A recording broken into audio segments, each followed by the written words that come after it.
नमस्कार दोस्तों, मेरे चैनल मैकल कला में आपका फिर से स्वागत है। मेरा नाम है पायल और चलिए आज एक नया पोर्ट्रेट हम बनाना स्टार्ट करते हैं। आज मैं बनाने वाली हूँ दुर्गा माता का ये वाला पोर्ट्रेट। वैसे ये जो आर्ट वर्क हम सीख रहे हैं इन सभी को मैंने नवरात्रि के टाइम ही शूट कर लिया था, बट मुझे इन्हें एडिट करने का टाइम नहीं मिला था। इन वीडियोस को मैं अभी अपलोड कर रही हूँ। गाइस, आज के इस वीडियो में हम आईज नोज़ वाले एरिया को कवर करने वाले हैं कि आईज की शेडिंग कैसे करना है और नोज़ को कैसे शेड करना है।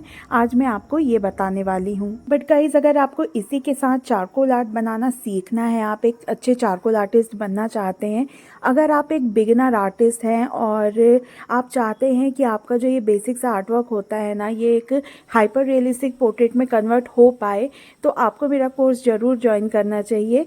और अगर आपको मेरा कोर्स ज्वाइन करना है आप मेरे डिस्क्रिप्शन बॉक्स में जाकर फॉर्म की लिंक वहाँ पर ओपन करके फॉर्म भर सकते हैं, रजिस्ट्रेशन फॉर्म, और अपनी सीट को बुक कर सकते हैं और आपको मेरे प्री रिकॉर्डेड वीडियो मिल जाएंगे।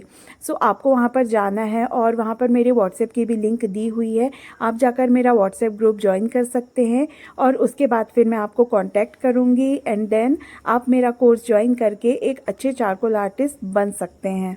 और गाइस, आपको इस कोर्स में सारे ही वीडियो रियल टाइम में मिलने वाले हैं, जिसमें हम चारकोल पोर्ट्रेट को बनाना सीखेंगे, सारे फीचर्स से बनाना सीखेंगे कि ह्यूमन फेस के जितने भी फीचर्स होते हैं या हैंड शेडिंग कैसे करना है, ये सब सीखेंगे। इसके अलावा हम लैंडस्केप पोर्ट्रेट सीखेंगे, स्टिल लाइफ भी सीखने वाले हैं और लूमिस मेथड को भी सीखने वाले हैं। इसके अलावा हम एनिमल टेक्सचर को भी सीखेंगे। गाइस, ये सारा कुछ आपको एक ही कोर्स के अंतर्गत मिल जाएगा।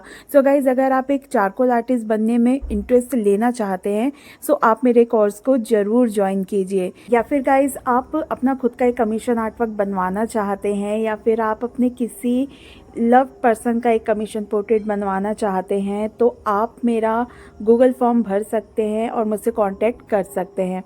गाइस, चलिए अब मैं जो इस आर्ट वर्क को बना रही हूँ अब मैं आपको इसकी जानकारी दे देती हूँ। गाइस, अपने हर पोर्ट्रेट की शुरुआत हमेशा मैं आईज से करती हूँ। बहुत ही रेयर ऐसे पोर्ट्रेट होते हैं जिनका स्टार्ट मैं या तो बालों से करती हूँ या फिर ईयर से स्टार्ट करती हूँ या तो बैकग्राउंड से करती हूँ, बट मैं ज़्यादातर से अपने पोर्ट्रेट्स का स्टार्ट आईज से ही करती हूँ, क्योंकि जब आईज एकदम सही बन जाती है ना तो किसी भी पोर्ट्रेट का लुक एकदम रियलिस्टिक आ जाता है।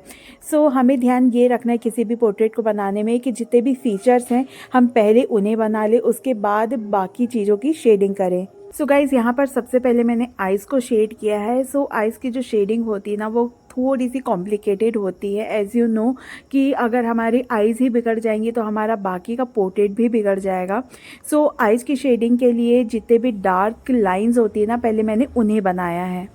डार्क लाइन से मतलब मेरा ये है कि जो हमारी आंखों की लाइन होती है ना, जैसे आंख के ऊपर वाली लाइन या फिर हमारी जो आईलिड होती है या जो हमारी रेटिना होती है, ये सारी जो चीज़ें होती हैं ना ये हमेशा डार्क दिखती है इमेजेस में। या फिर आप किसी भी इमेज को ब्लैक एंड वाइट कन्वर्ट करते हैं ना तो आंखों का ये एरिया हमेशा हमको डार्क दिखाई देता है, एकदम ब्लैक ब्लैक, और यहाँ पर ना कुछ लाइन्स बनी होती है।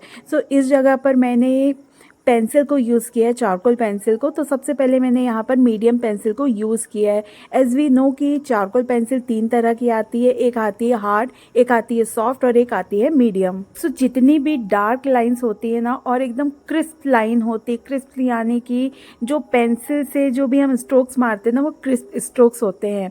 जहाँ पर भी क्रिस्प स्ट्रोक्स होते हैं ना वहाँ पर मैंने यहाँ पर पेंसिल को यूज़ किया है। और इन क्रिस्प स्ट्रोक्स के लिए मैंने पहले मीडियम पेंसिल को यूज़ किया और उसे ब्लेंड कर लिया, और उसके बाद मैंने यहाँ पर सॉफ्ट पेंसिल को यूज़ करके उसे भी ब्लेंड कर लिया है। नेक्स्ट हम शेड करते हैं आंखों के नीचे वाली लाइन। आंख में 2 लाइन होती है ना, एक ऊपर होती है जो ऊपर वाली पलकें होती है, एक लाइन वो होती है, और एक लाइन होती है नीचे वाली पलकों वाली लाइन, ठीक है। नीचे ये जो पलकों वाली लाइन होती है ना वो थोड़ी सी ब्लंट लाइन होती है, उसमें एकदम क्रिस्प लाइन नहीं होती। जब भी हम काजल लगाते हैं ना तब शायद कोई क्रिस्प लाइन आ जाती है, बट बिना काजल के जो आंखें होती है ना वो एकदम ब्लंट लाइन होती है। वहाँ पर उसे बनाने के लिए मैंने यहाँ पर एक पेपर ब्लेंडर का यूज़ किया है। और आंखों के नीचे की जो शेडिंग होती है, मतलब जहाँ पर हमारी जो आंखें होती है ना और जो चिक्स होता है, और जो हमारी रिंकल वाली जो लाइंस होती है ना, उसे बनाने के लिए भी मैंने यहाँ पर पेंसिल का यूज़ किया है। सो आप यहाँ पर एक हार्ड पेंसिल का भी यूज़ कर सकते हैं और एक ग्रेफाइट पेंसिल का भी यूज़ कर सकते हैं। और इस तरह से मैंने ब्रश, ब्लेंडर और पेंसिल का यूज़ करके मैंने आइस को बना लिया। अब बारी आती है जो हमारे थ्रेड होती है, थ्रेड को बनाने की। सो गाइस, थ्रेड में तो हेयर होते हैं और सारे हेयर जो होते हैं वो एकदम क्रिस्प स्ट्रोक्स होते हैं।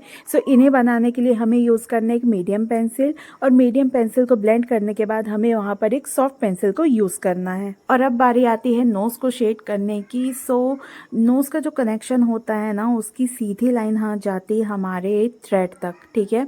और थ्रेड और नोज़ के बीच का जो ब्रिज लाइन होती है ना, वो काफ़ी डार्क होती है, जो कि आइस से कनेक्टेड होती है।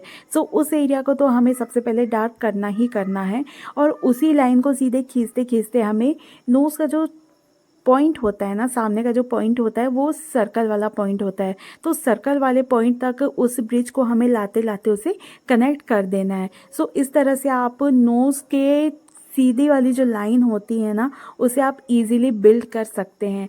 अगर वहाँ पर आपको थोड़ा बहुत भी ऐसा कर्वी सा पॉइंट दिख रहा है, सो इस टाइम आप उस कर्वी पॉइंट को भी यहाँ पर बना सकते हैं इजीली, क्योंकि वहाँ पर हमारी जो बोन होती है ना, नोज़ की बोन, वो थोड़ी सी उठी हुई होती है ना। जो हमारी सामने की जो नोज़ होती है ना, वो थोड़ी थोड़ी इधर इधर हो सकती है, इधर उधर हिल सकती है, बट जो हमारे नोज़ का जो स्टार्टिंग वाला पॉइंट होता है ना, ऊपर से आइस के पास से, वहाँ पर बोन होती है जो कि उठी हुई होती है, और वहाँ पे थोड़ा सा ना कर्व होता है। सो उस कर्वी एरिया को भी आप आराम से यहाँ पर शेड कर सकते हैं।